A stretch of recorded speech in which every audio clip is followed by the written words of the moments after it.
say something at her engagement party.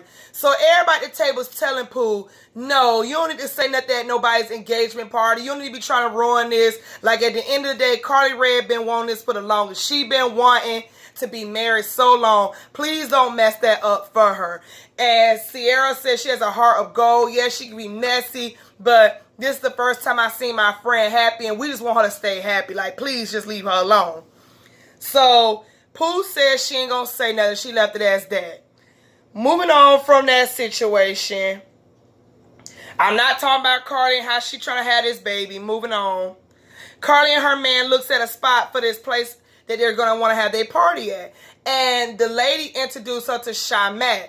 Shymack knows Carly. Carly did try to act like she didn't know Shymack or didn't remember her. So they try to talk. So Shymack felt like that Carly Red was downplaying her. Like, oh, when you trying to work with Stevie and Jocelyn got in the way of that. And when you trying to be a DJ or trying to rap, like, what are you doing? And at one point, Shymack says, yes, I used to be an ugly duckling, but now I'm a swan. And Cardi trying to be funny to myself. I don't know about no swan, you know. So she tells Cardi how she's going to be the DJ for her event. Cardi tells myself, I don't want you to be the DJ. Her husband said, well, her fiance, Mo, he said, be nice. So they just agreed, disagreed. But Shymack felt very played how Cardi treated her and how Cardi acted like she didn't know her. So it was just dead ass wrong on Cardi Red's end. Moving on from that. KK meets up with Tiara outside her job. KK lets Tiara know, you can't be putting your hands on my son. That was dead ass wrong. You had no right to be putting your hands on Scrap, knowing he just got out. Are you trying to put him back into jail when he can't see his son again? So Tiara feels like it's none of KK's business. She's not scared of KK. And she lets KK know that Scrap is not the perfect little angel she claimed him to be. He hurt her feelings. And I'm just looking like, Tiara, that man didn't do nothing. He let it been perfectly clear he did not want you. I don't know what he was saying to you when he was in jail, but since he been out and from what we've been seeing, that man don't want you. You've been throwing your cooch at him and he been dropping it. He is not trying to catch it. He don't want it. You've been doing that. So I don't know how he's hurting you. So moving on from that, the two walk off, but they play this dramatic music like somebody about to get killed or some dun-dun-dun shit about to happen. Moving on from that. Spice Tokyo and Shekinah meet up. They see Spice video. Spice still explains how she wants to be light-skinned to prove a point. How dark-skinned people don't get nowhere in the industry. And how they're treated unfairly. And how they didn't get nowhere. They don't get too much respect in life because how dark their color skin is.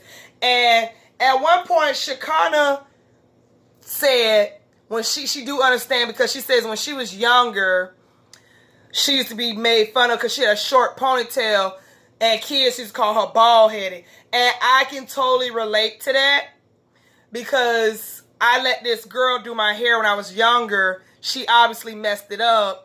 And my family had to cut my hair down to a low afro. I was only allowed to get cornrows to grow my hair out by the Africans. I used to go to the African shop and they used to braid my hair so my hair can grow. Then I was able to get like a ponytail, and I used to wear like little ponytails to school, like the long ones, the curly ones, straight ones, all type of kinds. And girls will make fun of me saying, oh, you wear weave because you're bald-headed. So I can understand exactly where Shekinah come from. Some women, when you cut your hair don't grow back like that. Some people cut their hair, they grow back like fucking next week or so. But not everybody's hair is like that. So Shekinah felt like when she got older, she wanted to have an Indian man to have kids with. So her kids will now have to go through that. That way they can have long hair. So I guess I kind of understand where she's coming from. But I wouldn't say people are treated differently in the industry because they bald-headed. I mean, you had, what's that girl name? Halle Berry, before she started growing that shit out, and she's famous, and she had a low haircut or whatever, but, I mean, hair is not the same thing as the skin, but I do see where Shekinah was coming from, but they still try to encourage, Spice not to color her skin. You can prove your point otherwise, but you don't have to color your skin or whatnot. Moving on from that, Spice did say she's not going to Carly. Well, she said she don't know if she's going to Carly's party. Moving on from that, Moniece, excuse me, Moniece meet up with Akbar. Moniece tells Akbar, what's up with you, girl? We ain't been doing this MP yet. Like, we got music to get going. What's going on with you? So, Akbar tells her she just moved in with her son. Her son moved in with her. And this motherfucker around here stealing. So she says she going through parenting skills right now. So Moniece says, okay, well, I understand being a parent comes first. So just let me know when you're ready to do this MP. So then Akbar takes it upon herself to bring up, girl, Scrap was kissing, there's a video of him kissing Tommy. I guess this is when Tommy got out of jail and the blogs already saw them two kissing or whatever. So Moniece sits up here and says, well, that's crazy. I'm so over Scrap not being honest with me. Like, we just talked about communication, and I'm surprised him or KK didn't tell me, and me and KK is close. Girl, Akbar hit it on the nail. Akbar says, look, I don't do siblings and I don't do mamas, because you know why? They always take up for their kin. And I was so here for Akbar when she said that. Out of all people know, my man will tell you in a heartbeat, I don't get close to family members. I don't get close to homeboys. Although I do love his mom, we have conversations here and there, but trying to hang out with her, be cool with her, this, that, and the third, or just like, you know, like, let's have girl talk or tell her all our business. I don't really get into too much of it because it's like, they're going to take up for their sons regardless. And my man ain't a bad man. He's a good man. But I'm just saying, like, I just try to keep it to a minimum. I talk to my people about my business. That's about it. If it gets out of control, then I'll talk to his mom. But I do love her. But I do see where Akbar is coming from. When I had this ex, his people were the type, they didn't really want to get involved. But it's like she didn't put her foot up his ass when he was in the wrong. Like, even with the abuse, the cheating, she didn't try to sit down and say, you dead ass wrong. Like most people would say. She was just like, brush it, sweep it under the side. So I see where Akbar is coming from with that. I don't trust homeboys because when your friend is out doing dirt, they'll smile in your face, lay up on your couch, eat your plate of food that you made them, but won't tell my bro doing you dirty behind your back. They don't do it. So I don't fuck with none of that. So I see exactly where Akbar is coming from. And you do date some people that have family members. When he do wrong, they don't give a shit. But when you retaliate, oh, you the bad person. So I fuck with Akbar about that. So I was on her side about that. I don't know why KK didn't talk to Moniece about it. Maybe she wanted to mind her business since Scrap been telling her to do just that. Moving on from that scene. Well, not moving on just yet. So Moniece said she better take a plane and go back home. And Akbar thinks that's the best idea. You need to just leave that devil dick alone because he got you under his thumb, he got Tierra under his thumb, and he got Tommy in his bed. Let Akbar tell it. So, moving on from that, Shymack meets up with Pooh. And she tells Pooh all this mess that Carly Red played her. Carly Red act like she didn't know her. Carly Red act like she didn't want her to DJ. So Pooh want to be childish after everybody told her not to do this. Pooh takes upon herself, gives Shymack some paper that has some information about Carly Red, exposing Carly Red for the phony bitch that she is. And she tells Shymack, I want you to announce this at her engagement party since I'm not invited. Shymack, you is a grown-ass woman. Let me tell you something. I don't know if I necessarily want to call you ugly duckling. I kind of want to call you stupid as hell because you's a grown-ass woman. You didn't have to stoop down to that level. If anything, I would respect you more and say, you know what, Carly Red played me. I don't much want to DJ at her party. I'm just going to let her find somebody else to work at her party. And keep it moving. The fact that you let Pooh talk you into doing this, knowing that's dead ass wrong, for you to sit there and say, I know this was my engagement party. I'd be mad if somebody did something like that. Okay, so why would you do that to another woman's party? Really? And she does it anyway. She tells Pooh she's gonna do just that. Moving on from that, Kendra is looking at some dresses in her closet. She tells Jock she still wants to go to this party. Jock still sits up here and says he doesn't want to go. But then he tells Kendra that they overlapped in their relationship at one point, and I guess him and Carly Red was messing around. Kendra feels like Jock could have just been open about it. Why you just didn't say nothing? And then she kept going on about how she want to go to this party. She wants to be open. So Jock just agrees to make his wife happy. I mean, his girlfriend happy, and just says he's going to go. Moving on from that. Back at KK house, Scrap comes over. They talk.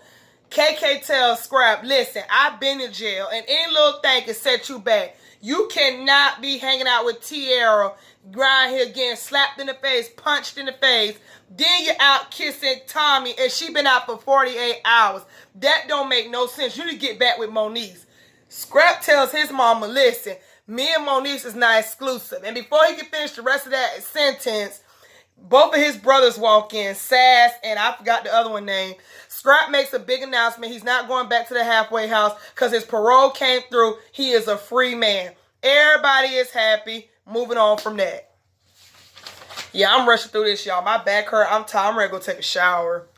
I got a long day tomorrow. I have to be to work at 10 a.m. to 9 p.m. tomorrow. I'm not looking forward to it. So I'm trying to rush through this so I can take me a shower and get my ass back in this bed, okay? So the girls meet up with, nope, messed up right there. Okay, so we get to the scene. Is Carly Red's party, engagement party, finally. So the girls all meet up. Everybody is there. You got Carly. Not Carly. Well, you got Carly and her man Mo dressed alike. And I thought that was cute. I like their outfits they had on. You got Rashida there, Mimi there. Shymack is actually DJing. Jock and Kendra shows up. They made a big announcement about it. Mimi is there. Spice ended up showing up with Tokyo. And I believe Shakana was there. So everybody's there. Jock and Cardi meets up. Before we talk about Jock introducing Kendra, the girls meet Mo. Cardi says that she did not want everybody to meet Mo just yet because she been spending more time with him. He's always traveling, working, and she's always busy. So she wanted to make it the perfect time to work with him. Well, meet him. And the girls seemed like they liked him. Erica asked him, did he have any children? He says a daughter. Rashida asked, are they trying to have kids? They talk about they want a boy. Carly asked for some advice. They said you need to cook, clean. And he says she does all that. So everybody says as long as you can deal with Carly, you're in good hands. So everybody seemed like they liked him. So that's good to know. Walks Jock. Jock walks over and introduced Kendra to Carly. And I felt like this was so stupid what Carly said. Carly said, we're family. We're family. It's nice to meet you. We're like brothers and sisters. Meanwhile, Mo is looking like this. Like, he not feeling that shit. And I just feel like when exes say that, it sounds so stupid to me when you say, oh, we're just brothers and sisters. How in the hell are you brothers and sisters when you was playing with his dick with your feet? I'm trying to figure that out, sis. Any kind of sexual relationship you have with an ex, how can you consider that as a brother and sister relationship? Y'all help me understand. Help me understand. Because I don't consider none of my exes no brothers and sisters, nor do I talk to them bitches. I talk to one because he's a childhood boyfriend and we get along great. We're like friends. But other than that, I ain't gonna sit up here and say no brothers and sisters to somebody I used to once fuck. Let alone last year. Like, come the fuck on, Carly Red. And then when they walked away, Mo even said, really? Like, brother, so they Carly Red like, like, I'm looking at her like, girl, you making yourself a little stupid in front of your fiance. Like, just shush the rest of the night, Carly. Shush. Moving on from that, Shymack announced it's time for Carly Red to do her little announcement. And Carly Red gets up there. She thanks everybody for showing up tonight. She tells Mo how she's grateful that he's in her life. She loves him. She respects him. She's glad to have a guy like him in her life. She's blessed. Meanwhile, Shymack takes it upon herself. This is for my friend who Carly Red did not want here. I'm doing this for a friend of mine. Everybody's like, what is she doing? What is she doing? Carly Red's like, why are you showing out when I hired you to be here? She announced that Carly Red is 45 years old. Carly Red used to eat Pooh's box. Everybody is livid at this point. Mimi's like, that's some fucked up shit. Carly Red tries to throw the mic. They stop her. The security and her husband, her fiance Mo stops her. Spice Ain't nobody gonna stop her. Spice throws her drink. It hit Sha Mac in the head. Security guard escorts her out to my son. Carly Red got her fucked up. One thing I can say about Spice, Spice said, y'all ain't gonna embarrass my friend. She did that shit for Rashida, and she did this shit for Carly Red. And I was so mad at Sha Mac. I said, you see how stupid you is. Now, you had a job to do, bitch. And you let this idiot get in your ear to do some shit like this at a person engagement party. Now you're being escorted out. Now other people are going to look at this. Nobody's going to want to work with you, sis. Nobody's going to want you DJing at their event. Because look at this shit that you did. That didn't make no sense. Carly Red did not disrespect you to a point you had to do that. You could have pulled Carly Red to the side and said, look, I don't like how you treated me. I don't like how you played me, like act like you didn't know me and you know me, and I came at you respectfully. I feel like you kind of disrespected me on some childish bullshit. You could have talked to her woman to woman. To do that dumb, goofy shit at somebody's engagement party, I wasn't here for that at all. And at the end of the day, you got escorted out, and you had a job to do, and now you ain't doing nothing. Now the security guards is walking your ass out. Sha Mac, you dumb as fuck, and you look dumb as fuck, and you... That was Love and Hip Hop. Y'all tell me what y'all think. Like this video. Thank you for watching and subscribe. And I'll catch you guys next week.